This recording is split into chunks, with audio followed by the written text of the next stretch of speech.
Star Wars The Force Unleashed is universally regarded as an incredible game. Great, well-realized story, excellent mechanics and abilities, and a blast to play. Lots of us have very fond memories surrounding The Force Unleashed. It's inarguably a great Star Wars game. So why is the sequel so f***ing weird? Now, for a bit of context, I was planning on doing a video on prequel details of The Force Unleashed 2, just like I did for the first game. So I started doing research and playing through the second game again. But I haven't played it in so long that I forgot just how unbelievably boring this game is. There are a lot more issues than just that, but we'll get onto all those other things soon. And before we get into a proper analysis of this game, I will say I did actually find some cool prequel details in this game. Not that many, but I will mention them later in the video. As we're going through it, I'll just drop a few things in. So let's talk a little bit about the history. So The Force Unleashed 2 released in October 2010 globally. It had many different platform iterations, including the Xbox 360,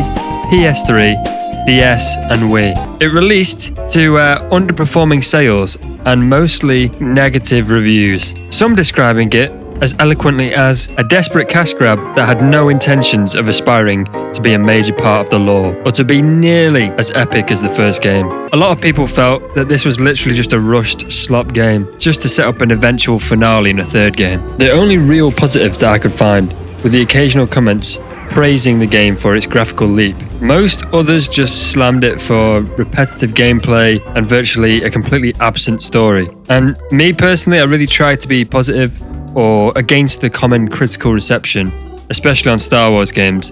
But yeah, on this one, to be honest, I have to agree. And one of the biggest flaws to this game is its, for a lack of a better word, story. So let's have a look at it. We open on Kamino, which, is a cool little nice prequel nod.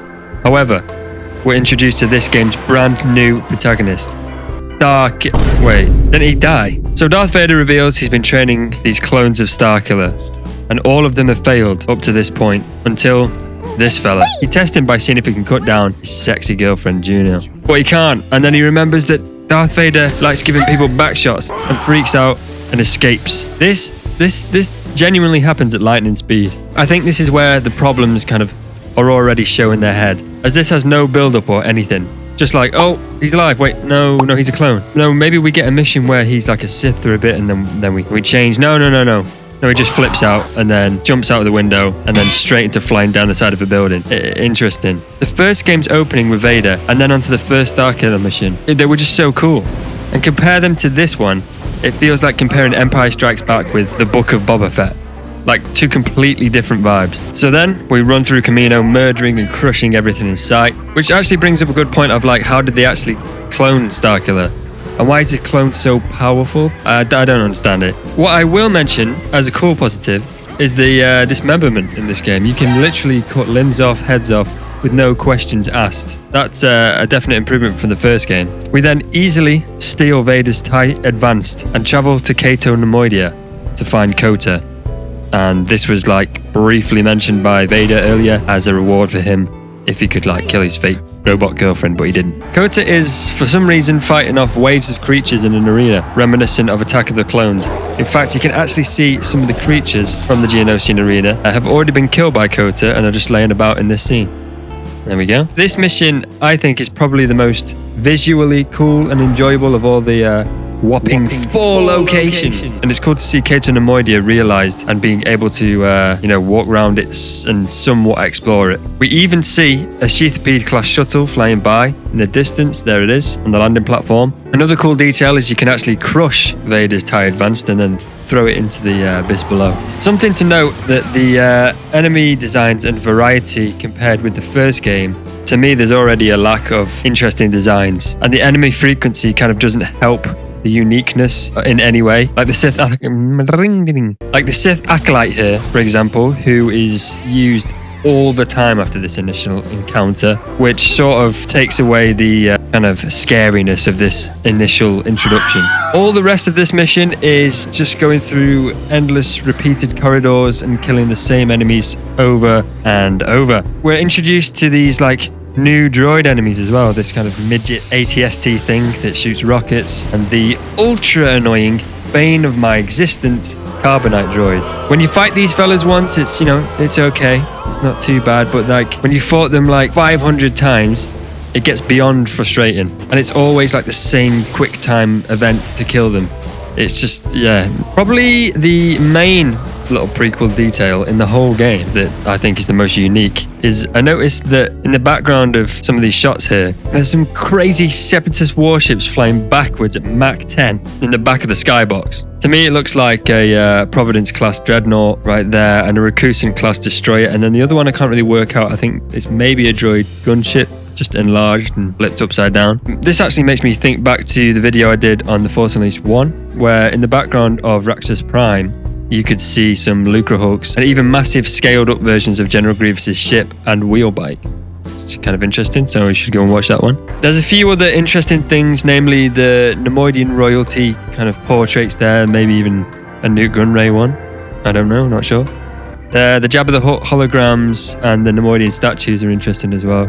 But apart from that, it is literally just running about killing the same things, seeing the same places. It's just very boring. It really is. You know, even when it's broken up with segments of fighting this random ship, like, you know, defending this train, they tried to make seem exciting, but it's just not. The gameplay is so repetitive of how you defeat these things. It just doesn't do anything. So fast forward to entering the arena, and Kota and Starkiller are reintroduced for each other after potentially years of not seeing him, and Kota thinking that Starkiller was dead. And all they have to say about it is this. It just feels... Is this not rushed? So then we have to fight the incredible, the amazing Goro, which turns out to be... isn't actually very incredible or amazing or anything other than an absolute drag. It basically just involves dodging obvious attacks, button mashing, and then running around and repeating the same kind of things over and over until you break the arena and end up in this never-ending fall to save Kota. This should be exciting, but it's not. It should be the edge of your seat stuff that feels fun, and it feels like you're doing something important, and it just does none of that. This falling section just feels more like mindless button mashing with no effect. It just does absolutely nothing. And no, I will say, granted, the final kill is somewhat cool when he goes straight through the middle of him. But the whole thing just feels like an absolute ordeal. Skip ahead to Kota and Starkiller now arguing, because Kota says, you know, join the rebellion, and Starkiller says, no. But this whole thing is like, again, so quick, and then bang, there's a time skip, and we're on Dagobah now, getting high and all existential with Yoda, which lasts again all of 2 minutes, and then bang, you're back on the ship again. There's another time skip, and Kota's like, cheers, mate. I've had a good time there on this planet, so cheers for the lift, mate, and let's go and get it done. And we're back on the track to go and meet up with Juno on the big rebel cruiser. And honestly, watching this, I was just like, what was that? It's so rushed, it just leaves me confused. How can you sell this as an actual level in the game? You just walk about a swamp for a bit, collecting some cubes, talk to Yoda, you know, asking for a new vape or whatever, and then leave. What? Anyway, while that was happening, Darth Vader has sent Boba Fett to capture Juno with a bunch of homeless crackheads that have got a bunch of, like, I don't know, cutlery stuck to them. The Terror Troopers, which we'll get to in a bit. Now, firstly, I'd just like to say the interior of this map here, which is Salvation, looks so strange to me. It looks way too big. It feels like we're like little people running around a Hasbro model of this ship or something. I don't know. Anyway, Proxy's back. Yay! There he is.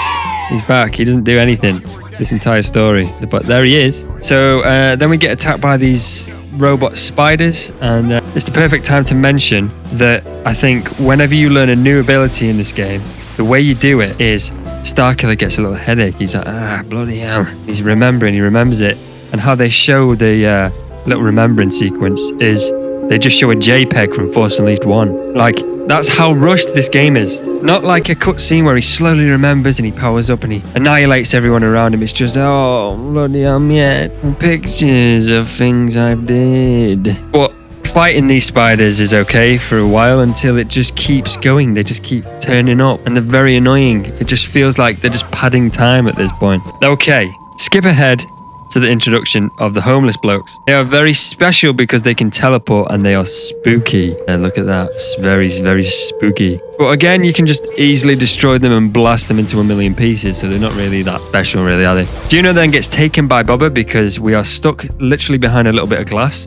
that we then instantly destroy. And then it's more of the same old until we fight the Terror Trooper XL, which weirdly has the same faceplate as General Grievous that I noticed on there.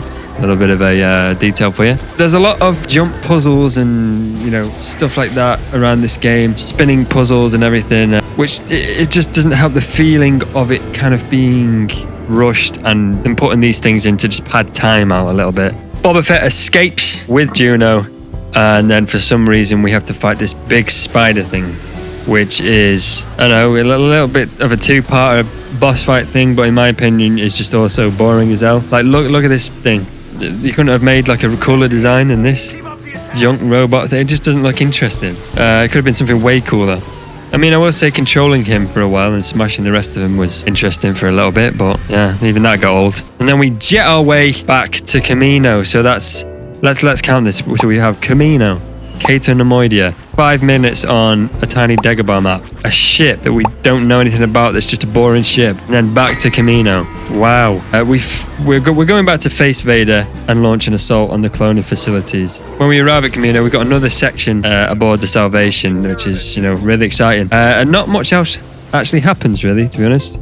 Apart from the introduction of the Sith Guard guys with lightsabers, they're just like worse versions of the ones that were in Force Unleashed 1. They're just less interesting. They're just giving them 2 lightsabers like they did with Starkiller in this. I mean, we do finally get to fight an ATST on this level, so that's a little bit more interesting, I suppose. And then, are you ready?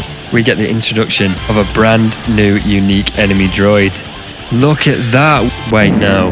Hang on, that's just the Carbonite droid in red with a flamethrower. Yeah, that's great. That's amazing. That's really good. All this does conclude with a cool little scene of shooting a Star Destroyer in half with a big cannon, and then ultimately, probably in the coolest scene of the entire game, you get to fly, or crash, shall I say, the cruiser straight into the heart of Kamino's cloning facilities. I will give the game props for that. It is genuinely like a cool thing, especially when you get to jump out and then watch the whole ship just beneath you slam into the building. But yeah, I'm there for that bit. Now, the last, Kamino mission itself is fairly copy and paste. It's interesting seeing inside the facilities again, harkening back to Attack of the Clones. But apart from that, it's just more of the same stuff that we've been used to, really. After we deal with all this, the game then concludes with a fight against Vader and a better look at the rest of the failed Starkiller clones. Something to quickly mention is all of the uses of prequel music actually throughout this game,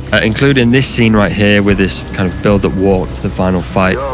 We've got the music that's played when, I don't know the name of it off the top of my head, but when Anakin and Padme are looking out across Coruscant in the evening. The Darth Vader boss fight itself is probably the best one in the game, which isn't saying too much, but feels a lot more sort of fully realized than the others. And potentially they spent a little bit more time on this than the rest of the fights in the game. Either way, after a long battle and some quick time madness, we defeat Vader.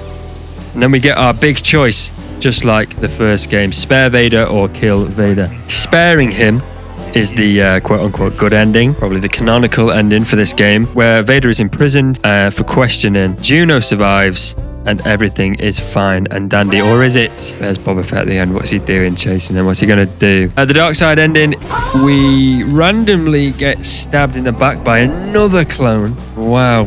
Juno is killed as well as Kota. And the storyline sort of leads into the DLC where, again, like the first game, we have a dark side retelling of what happened in the films. And I believe this one is on Endor, and you go after Han, Chewie, and Leia. Well, that's a whole separate thing. So before I mention a few things, other things that I want to talk about this game and why there was no sequel, let's just recap the absurdity of this story. So bang, we open on a clone of Starkiller who gets a little bit upset, finds Kota to find Juno, saves Kota from this random arena, questions his existence with Yoda for a little bit, spends half the game running about some ship, and Juno is then captured. He crashes a cruiser from space into the cloning labs, fights Vader.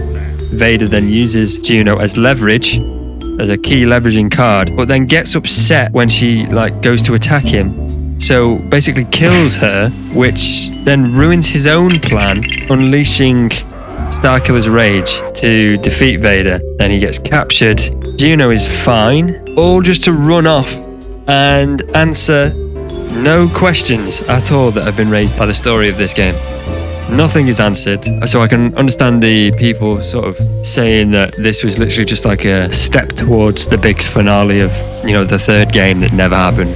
So yeah, okay, that was the story. Now, in my opinion, the story it's not even backed up by the gameplay. So as decent as kind of like the new lightsaber combos are, the finishes, if you press A next at the same time or whatever, you get these little animations, and the dismemberment, I don't know, the two lightsaber system, the perks, it all gets really old quite fast because there's not enough variation. The enemy variety is lackluster, the locations are lackluster. Going back to the same planets and having no sort of unique environments, just ship interiors, Kamino interiors, Cato and Neimoidian interiors, is just nothing interesting. It just leads all to a very underwhelming feeling and a very rushed feeling. I will say, even the skins and the outfits compared to the first one aren't nearly as cool or even as many as the first game. I mean, I will highlight the little Luke and Yoda one. That's pretty good, and Obi-Wan in the clone armor. There's a couple of good skins in there, but on a whole, it's pretty disappointing. I think you can unfortunately really tell that this game was made in 9 months, and the story was written in 3 weeks. My God, what's the point? Like, look at the box art and the title screen compared to the first one. It's just not good enough, is it? It's just not the same. Far inferior. Just looks slapped together. I know at the end of the day, it was probably studio interference. I think there was quite a lot of infighting and problems going on at Lucasfilm and Lucasfilm Games at this point. So that was probably a key factor in it.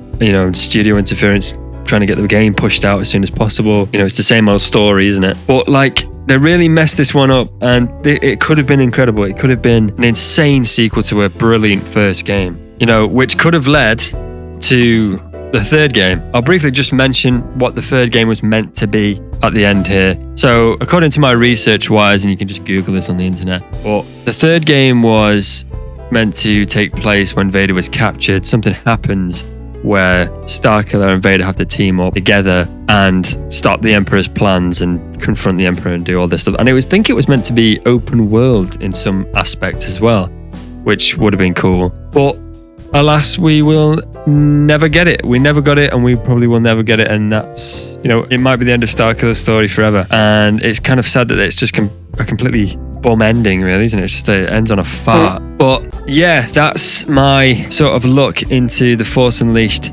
2. What are your opinions on it? Did you like this game? Am I completely just chatting waffle here? Was it actually, did you enjoy it? What were your favorite things about it? What didn't you like about it? Do you agree with what I said? All in all, thank you for watching. I really hope that you enjoyed this video, and please give it a like and give it a hype if you have that option as well, because as I stated in the other videos, it does help quite a lot, and I still really don't understand how that comes up and you can do that. But if it does, please consider giving it a hype. And yeah, thank you for watching. I will see you in the next one. Goodbye.